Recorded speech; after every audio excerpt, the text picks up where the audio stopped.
रमज़ान के दूसरे अशरे की फजीलत निहायत अहम है क्योंकि ये मग़फ़िरत बख्शिश का अशरा कहलाता है। इस अशरे में अल्लाह ताला अपने बंदों की मग़फ़िरत फरमाता है और उनके गुनाहों को मुआफ़ कर देता है बशर्ते कि वो सिद्क़ दिल से तौबा करें। दूसरे अशरे की अहमियत और फ़ज़ाइल। 1. बख्शिश का अशरा। हुज़ूर नबी करीम ने फरमाया, रमज़ान का पहला अशरा रहमत, दूसरा अशरा मग़फ़िरत और तीसरा अशरा जहन्नम से निजात का।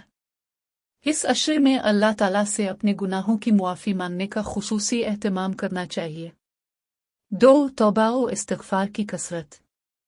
इस अशरे में ज़्यादा से ज़्यादा इस्तिग़फ़ार अस्तग़फ़िरुल्लाह रब्बी मन कल ज़ंब व तूब ले पढ़ना चाहिए। सच्चे दिल से तौबा करने वाले को अल्लाह ताला मुआफ़ फरमा देता है, जैसा कि कुरान में इरशाद है, नुए अल्लिये गफ़नरा अल-ज़वाना बेजिम्ने आलिफ अल-ज़ुमर 53।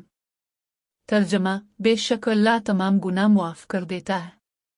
3. दुरूद शरीफ और दुआ का एहतमाम। रसूलुल्लाह ने फरमाया, जो मुझ पर एक बार दुरूद भेजता है, अल्लाह इस पर 10 रहमतें नाजिल फरमाता है। ख़ास तौर पर यह दुआ ज़्यादा पढ़नी चाहिए।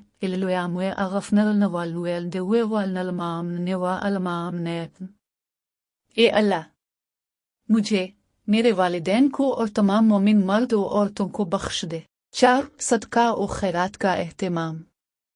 इस अशरे में गरीबों, यतीमों और मुस्तहक़ीन की मदद करनी चाहिए क्योंकि सदका गुनाहों को मिटाने का ज़रिया है। 5. शब कदर की तैयारी।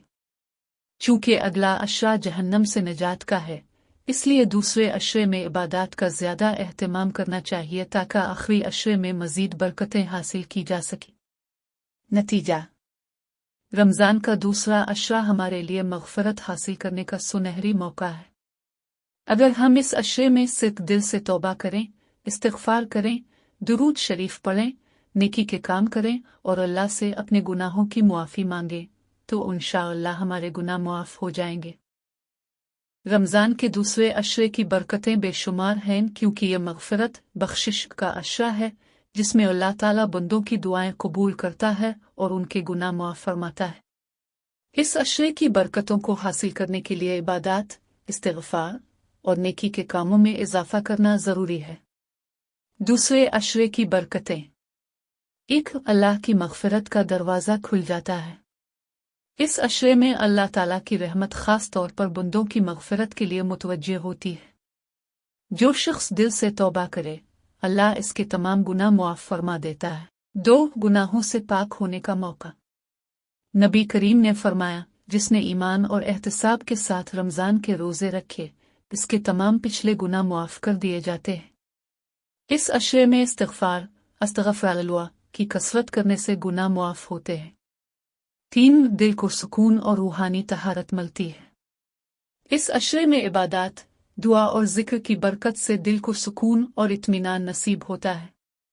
अल्लाह के करीब होने का मौका मिलता है जो दिल की पाकीज़गी का बाइस बनता है। 4. दुआ की कबूलियत में इजाफ़ा। रमज़ान अल मुबारक में दुआ की कबूलियत बढ़ जाती है और दूसरा अशरा ख़ुसूसी तौर पर बख्शिश की दुआओं के लिए है। नबी करीम ने फरमाया, अल्लाह हर रात बंदे को पुकारता है कि है कोई मग़फ़िरत मांगने वाला जिसे मैं बख्श दूँ। 5. रहमत व बरकत का नुज़ूल। इस अशरे में अल्लाह की तरफ से ख़ुसूसी रहमतें और बरकतें नाजिल होती हैं जो ईमान को मज़बूत करती हैं। बंदा नेक कामों में इजाफ़ा करता है जिसकी बरकत से ज़िंदगी में खुशहाली और बरकत आती है। 6. आखिरी अशरे की तैयारी का बेहतरीन वक्त। अगर कोई शख्स पहले अशरे में इबादत में कोताही कर चुका हो, तो दूसरा अशरा इसको संवारने का बेहतरीन मौका देता है।